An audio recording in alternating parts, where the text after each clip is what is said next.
अस्सलामुअलैकुम and welcome to my show non stop Nimmi. Nimmi हूँ मैं और नॉन स्टॉप होने वाली है एंटरटेनमेंट, हंसी मजाक, मस्ती और बहुत कुछ जो आपको आहिस्ता आहिस्ता पता चलेगा। तो अभी आज मैं आपको दो ड्रामास के रिव्यूज़ करके देने वाली हूँ। सबसे पहले हम करेंगे सबात का रिव्यू, उसके बाद हम करेंगे मुश्क का रिव्यू और इसमें एक बहुत मज़े की सेगमेंट भी है जिसमें मैं आपको बताऊंगी कि हमारा बोंगी ऑफ द एपिसोड क्या था। तो हम आगे बढ़ते हैं और सबसे पहले बात करते हैं सबात की। सबात के बारे में सब बात कर रहे हैं तो मैंने कहा मैं भी बात कर लूँ। हम टीवी पर रात 8 बजे संडे नशर होने वाला ये ड्रामा है जिसके राइटर जो हैं वो काशिफ अनवर हैं और जो हमारे लीडिंग रोल्स वो प्ले कर रहे हैं मावरा हुसैन, अमीर गिलानी, सारा खान और उस्मान मुख्तार। तो इसकी जो स्टोरी है ये टिपिकल सास बहू वाली स्टोरी नहीं है, थोड़ी स्टोरी उस तरह की है लेकिन वो टिपिकल नहीं है, कुछ नई नई चीज़ें हैं अंदर, कुछ टर्न्स एंड ट्विस्ट्स हैं। तो मेन 2 क्लास का डिफरेंस दिखाया गया। जो हमारी विलन है उनसे ये बात बर्दाश्त नहीं हुई कि मेरे भाई ने एक मिडिल क्लास लड़की से प्यार और फिर शादी, वो भी मेरी मर्जी के बगैर कैसे कर लिया आखिर। तो वो शुरू हो गई उनकी ज़िंदगी को अजाब बनाने में। उसी के साथ साथ वो अपनी ज़िंदगी को भी अपने करतूतों से थोड़ा ख़राब कर ही रही हैं, तो वो भी हम बात करेंगे इसके बारे में। अब अगर मैं बात करूं जो हमारा एपिसोड आया है रिसेंटली, उसमें जो हमारा स्टार्टिंग सीन था वो था अनाया और हसन का। उफ मेरे खुदा, मतलब अनाया के साथ क्यों इतना बुरा हो रहा है यार, मेरा दिल दुखता है उस बेचारी के लिए। इतनी अच्छी बीवी, इतनी समझदार, इतनी साथ देने वाली, बदले में उसको मिला क्या, जो कि ज़्यादातर हमारे मुल्क में होता है, शक। अब ये जो सीन था मुझे लगता है कि बहुत ही कंट्रोल्ड वे में पूरा सीन दिखा दिया। एक्सप्रेशंस बहुत अच्छे थे, डायलॉग्स बहुत अच्छे थे और वो खामोशी वाली जो एलिमेंट्स से अंदर वो बहुत कमाल के थे। क्योंकि हमारे जो ड्रामाज हैं उनमें एक ट्रेंड बन चुका है कि बेवफाई वाला टॉपिक जहाँ पे आएगा वहाँ पे हीरो या हीरोइन को एक थप्पड़ तो रसीद होगा ही होगा, पर यहाँ पे अल्लाह का शुक्र है कि कोई थप्पड़ थप्पड़ नहीं था। तो और इसमें जो मेन चीज़ मुझे फील हुई, इसको देखते हुए मुझे एक चीज़ याद आ गई, ये रिश्ता क्या कहलाता है। आपको याद आया? नहीं तो मैं बता देती हूँ। ये एक इंडियन ड्रामा है जिसमें सेम सीन, सेम सिचुएशन और हीरोइन की जानिब से सेम रिएक्शन भी दिखाया गया है। जी बिल्कुल, उसमें भी सेम टू सेम जो लड़की थी जी वो एक्सपेक्ट कर रही थी और उसने पूरी प्रेपरेशन की कि मैं अपने हस्बैंड को गुड न्यूज़ दूंगी आज, और हस्बैंड ने क्या किया कि आगे उसके ऊपर शक किया और इस तरह की बात कर दी, जिसके बदले में उसने क्या किया कि कोई एक्सप्लेनेशन नहीं दी, ना ही गुड न्यूज़ दी और चुपचाप उसकी ज़िंदगी से चली गई, जैसे कि हमारी अनाया ने भी किया। लेकिन मुझे लगता है कि सबात के हिसाब से ये एक अच्छा डिसीजन था। क्योंकि अगर वो उस टाइम उसको वो गुड न्यूज़ दे देती तो जिस तरह का हसन का दिमाग हुआ था, वो पागल हुआ था, तो उसने इस चीज़ को भी बहुत ही बुरे रुख में डाल देना था। उसने इस चीज़ पे भी उसके ऊपर शक करना था जिससे मामला और बढ़ जाता और इस आर्ग्यूमेंट में थप्पड़ वाला सीन लाजमी हो सकता था, जो कि नहीं हुआ। और एज अ व्यूअर जब ये बात आगे जाके पता चलेगी हसन को कि ओ अच्छा ये वाली गुड न्यूज़ थी, मतलब उसका प्रमोशन नहीं हुआ था, तो बहुत ज़्यादा मज़ा आएगा। और जब उसको गुड न्यूज़ पता चलेगी तो वो वीडियो वाली बात भी जाहिर सी बात है कि वो क्लियर हो जाएगी कि क्यों हाथ पकड़ा हुआ था, she was not feeling well and all that. तो एज अ व्यूअर मुझे लगता है कि तब बाद में जब ये बात खुलेगी तो बहुत मज़ा आएगा और मैं बहुत वेट कर रही हूँ उस चीज़ का। अब हमारे जो दोनों हीरो हीरोइन है वो अलग हो गए और अपने अपने घर चले गए। हसन गया अपने घर, बड़े मज़े से सबने उसका इस्तकबाल किया, उसको बड़ा खुश किया। लेकिन जो हमारी अनाया है उस बेचारे के ऊपर एक और पहाड़ टूट पड़ा है। ये पता नहीं हमारे पाकिस्तानी ड्रामाज ने क्या निकाला हुआ, मतलब इश्किया में भी सेम चीज़, अब यहाँ पे भी सेम चीज़ कि पेरेंट्स बीमार है तो बच्चों को नहीं बताना। भाई उनके ऊपर क्या गुजरेगी जब सडनली या तो उनको डेथ की खबर मिलेगी या फिर सीधा ही हॉस्पिटल में वो जाएंगे, जैसे इश्किया में हुआ था। क्या हाल हुआ था रूमी का, और अब इस बेचारी के साथ क्या हुआ है। पहले उसकी ज़िंदगी इतनी अजीब हुई हुई है, ऊपर से एक और दुख उसके मत्थे मार दिया। तो ये चीज़ बहुत ही गलत है, ये ड्रामाज में भी नहीं दिखानी चाहिए और रियल लाइफ में भी ऐसा नहीं होना चाहिए। बच्चों को पूरा हक है कि वो अपने पेरेंट्स के साथ आखिरी जो लम्हात हैं वो स्पेंड करें, उनको प्यार दें, उनका ख्याल रखें, ये उनका हक है, उनको देना चाहिए। तो ये चीज़ें छुपाना मुझे नहीं लगता कि बिल्कुल ठीक है। उसके बाद आगे बढ़ते हैं, जिनकी वजह से ये सारा कुछ हुआ है वो कौन है जी, हमारी मिराल, चुड़ैल, डायन, अजीब ही पता नहीं क्या, ये तो मिराल है मुझे तो समझ ही नहीं आती, और साथ में फिर उनके जो साथी है वाह वाह वाह, उनसे भी ज़्यादा फप्फे कुटनी, जलील, घटिया और लालची किस्म का आतिफ। ये मतलब मुझे एक बात समझ नहीं आती कि इन दोनों को ये कैसे ये दोस्त मिल गए। अब मिराल की जो दोस्त है ना वो हसन की होनी चाहिए थी और आतिफ इसका दोस्त होता ना तो कसम से ज़िंदगी बड़ी आसान हो जानी थी बेचारे हसन की और उधर से उसकी। लेकिन खैर अब फिर आगे तो ड्रामा ही ना बनता। तो अब ये जो सीन चल रहा है हमारा, मिराल बाजी बड़ी खुश हैं कि ओ हो मेरा तो प्लान सक्सेसफुल हो गया, मैं तो उसको वापस ले आई, सब कुछ ठीक हो गया। लेकिन अब उनके साथ जैसी करनी वैसी भरनी बहुत जल्द होने वाला है, क्योंकि उनके जो शौहर हैं, जो साइकेट्रिस्ट हैं डॉक्टर हारिस, उनका भांडा फूटने वाला है। जो डॉक्टर हारिस भी बड़ी अजीब किस्म के, मतलब पता नहीं कैसे साइकेट्रिस्ट हैं ये, तो मुझे लगता है पर्ची दे के पास हुए हैं, कुछ पता ही नहीं है। मरीज़ उनके पास आई, उसको ठीक करने के बजाय नहीं ठीक हम बाद में करेंगे, चलो पहले शादी करते हैं, ओके लो जी शादी कर ली। शादी करने का उनको सिला भी बड़ा अच्छा मिल रहा है, सही जलील हो रहे हैं, फंस गए हैं, बेइज्जती हर 2 मिनट के बाद अपनी करवाते रहते हैं, और ये सब कुछ जी है चलता ही चला जा रहा है। जैसे कि अंदर एक सीन भी था जिसमें वो बड़े फिलोसफिकल तरीके से और बड़े शायराना मिजाज में कहते हैं कि इंसान ज़ुबान से तो रिश्ता ख़त्म कर लेता है मगर दिल से नहीं।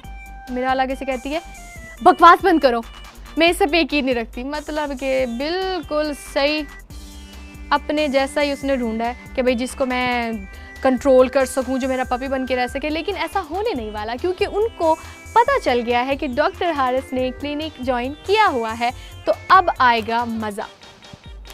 अब हम आते हैं अपने दूसरे ड्रामे की तरफ, जो कि है मुश्क, जिसके राइटर हैं हमारे सबके फेवरेट इमरान अशरफ, और इसमें जो लीडिंग रोल प्ले कर रहे हैं वो हैं उर्वा हुसैन, हमारे अपने इमरान अशरफ और मोमल शेख।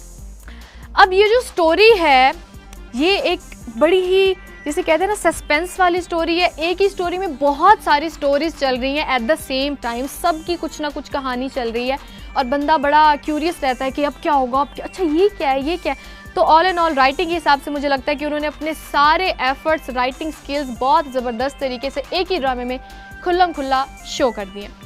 अब जो हमारा ये जो रिसेंट एपिसोड आया है उसमें जी स्टार्ट में गुड्डी ने सही प्रैंक कर दिया हमारे आदम के साथ। उसको बोला कि भाई मैं जा रही हूँ, और ट्रेन के पीछे से चुड़ैल बन के निकल आई। सीरियसली थोड़ा सा मुझे वो सीन चुड़ैल वाला भी लगा, और वो चुड़ैल की तरह निकल आई और हमारे आदम को हंसा भी दिया, जो कि बहुत ही कम हम देख रहे हैं। उसके बाद जी अब वो वापस आ गई हैं और जो ताई हैं वो उनको बहुत बुरी तरह जलील कर रही हैं। और ऐसे में जो हमारी महक बाजी हैं वो क्या कर रही हैं, ये क्या था, मतलब इधर से निकली ऐसे करके और फिर वापस, फिर इधर से निकलेंगी ऐसे करके और फिर मतलब क्या उसके साथ जब जब जुल्म होगा तुम कोनों खुदरों से निकलोगी और ऐसे करके और फिर वापस। ये अब्रॉड से पढ़ के आई हैं और कोई ऐसी वैसी डिग्री भी नहीं, ये लॉयर हैं जी, ये वकालत पढ़ के आई हैं, वो भी अब्रॉड से, अकेली रहकर आई हैं, अकेली गई थी और यहाँ पे ऐसे बनी हुई है चिचूनी सी, मतलब बोला ही नहीं जाता और कुछ कहा ही नहीं जाता। घर से तो दूर की बात, कमरे से ही निकलते वक्त उनको ऐसे लग रहा होता है कि जैसे नहीं मैं कैसे निकलूं, तो वहाँ भी ये कैसे पहुँच गई। ये जो हमारी महक बाजी है ना, इनको सिर्फ इस ड्रामे में 2 ही काम आते हैं, पहला रोना और दूसरा हाथ जोड़ना। बस ये सिर्फ 2 ही चीज़ें कर रही हैं और मुझे नहीं समझ आ रही कि ये सिर्फ 2 चीज़ें भी क्यों कर रही हैं, ना करें। अब जी हम आगे बढ़ते हैं, तो हमारे जो कैदी हैं कैद में, उनमें से शायान का तो हमें पता चल गया था, तो जो हमारे दूसरे उनकी भी स्टोरी सामने आ गई है कि किस तरह से जी उनकी मंगेतर से जो हमारे मामू जान है उन्होंने शादी कर ली और इस वजह से उनको कैद किए रखा, तो उनकी भी स्टोरी अब सामने आ गई है। अब जो हमारे इमरान अशरफ साहब हैं, उन्होंने सोचा कि इस ड्रामे में मैं जो भी कैरेक्टर डालूंगा मैंने उसका अलग से सीन बनाना है, मैंने उसकी अलग से स्टोरी बनानी है, सबकी स्टोरी चलनी चाहिए। तो उन्होंने क्या किया कि ताई का डॉक्टर साहब के साथ अफेयर दिखा दिया। मतलब कि ताई का पहले अच्छा खासा रोल था, अब उनकी ये चीज़ भी अंदर आ गई और उनका जो डॉक्टर और उनका वो जो सीन्स थे ना, अभी तक तो मुझे बहुत ही ज़्यादा इरिटेटिंग और छिछोरे किस्म के लग रहे थे। बट मुझे लगता है इसके भी पीछे कोई बहुत बड़ा राज आने वाला है, क्योंकि जो डॉक्टर साहब है वो इतने सीधे लग नहीं रहे, बहुत बड़ी चीज़ लग रहे हैं वो मुझे। उसके बाद जो हमारा एंड पर ड्रामे का मेन हाईलाइट थी हमारी, जो एंड पे सीन हुआ, बेचारी महक क्या हो रहा है उसके साथ, ज़िंदगी में सारे दुख उसके ऊपर ही आ रहे हैं, सब कुछ उसके साथ हो रहा है, वो बेचारी रोए और हाथ ना जोड़े तो क्या करे। और अब देखें जी सारा इल्ज़ाम लग गया हमारी महक बाजी के ऊपर। लड़का मिलने आया था रोशनी से और रोशनी की माँ ने जो है सारे इल्ज़ाम लगा दिए महक पर। आपको पता है कि ये जो हमारी महक है यानी कि हमारी मोमल शेख, ये सेम सिचुएशन, ये सेम चीज़ उनके साथ पहले भी हो चुकी है। जी हाँ, यारियाँ एक ड्रामा था जिसमें आयज़ा खान भी थी, तो उसमें भी इनके साथ सेम हुआ था कि जो आयज़ा खान का कैरेक्टर था वो इनकी बहन थी, उनका किसी के साथ अफेयर था, तो वो लड़का मिलने आया जैसे भी, तो जब सबको पता चल गया घर वालों को, तो उन्होंने कह दी नहीं नहीं ये मेरा तो नहीं है, ये तो इसका है। एक ही तो कितनी बार मिलेगा उसको, वो कैसे बर्दाश्त करेगी वो लड़की, वो उसने फिर ऐसे ही करना है ना। तो खैर ये सारी चीज़ अब चल रही है और सेम सिचुएशन दोबारा से मोमल शेख के साथ हो गई है। अभी इन दोनों ड्रामास के जो, अगर मैं आपको बताऊं कि आगे मुझे क्या लगता है क्या होने वाला है, तो जो हसन वाला सीन है, जो उसमें मेन चीज़ जो अभी तक नज़र आ रही है वो ये है कि अब मिराल और डॉक्टर हारिस के बीच जो प्यार मोहब्बत चल रहा था वो भी अब उलटने वाला है। तो इसके लिए तो मैं बहुत ही ज़्यादा एक्साइटेड हूँ। मिराल बाजी को दूसरों को जलील करते देखा है, अब जब वो खुद जलील होंगी तो और ज़्यादा अच्छा लगेगा। उसके अलावा मुश्क में जो है लग ये रहा है कि क्योंकि कमिंग अप में भी दिखाया है, दादाजी ने कहा है कि भाई इनकी शादी करनी चाहिए, और दादाजी वाली बात मैं बोलने ही लगी थी, लेकिन गुड्डी हमारी इतनी समझदार है, उसने खुद ही बोल दिया कि भाई क्या अंधे हैं कि क्या है, मुझे इतनी दूर से नज़र आ गया, इनको नज़दीक से नहीं नज़र आया है कि भाई महक बेचारी इधर खड़ी हुई है और लड़का जहाँ से गया है इधर से भाग के गया, रोशनी वहीं खड़ी हुई है, पर नहीं, उन्होंने कहा नहीं जी महक ने ये सारा कुछ किया है। खैर आगे मुझे लग रहा है कि जो शादी वाला सीन है तो हो सकता है आदम के साथ शादी हो जाए, और क्योंकि आदम ऑलरेडी सारा कुछ जानता है तो महक फिर हाथ जोड़ेंगी और रोएंगी, वो 2 काम जिसमें वो मास्टर हैं, और उनको मना लेंगी कि हम शादी कर लेते हैं बट डोंट टेल एनीबॉडी, ठीक है। तो ये सब कुछ होने वाला है। अब हम आते हैं हमारे Bongi moment of the episode में। तो सबात की जो सबसे बड़ी बोंगी थी वो ये थी कि जो लास्ट हमारा जो सीन था जिसमें जो मिराल की दोस्त हैं वो उनको बता देती हैं कि हारिस तो नहीं करे टीचिंग, वो तो अपने क्लिनिक में ही होते हैं।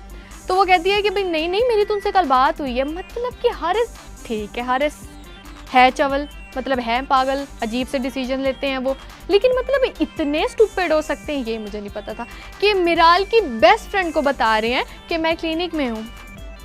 मतलब क्या वो उसकी बेस्ट फ्रेंड है, वो उसको नहीं बताएगी? ये बहुत बड़ी बोंगी मूवमेंट भी था और हारिस की तरफ से भी बोंगी थी। अब हम आगे बढ़ते हैं, जो हमारा मुश्क है।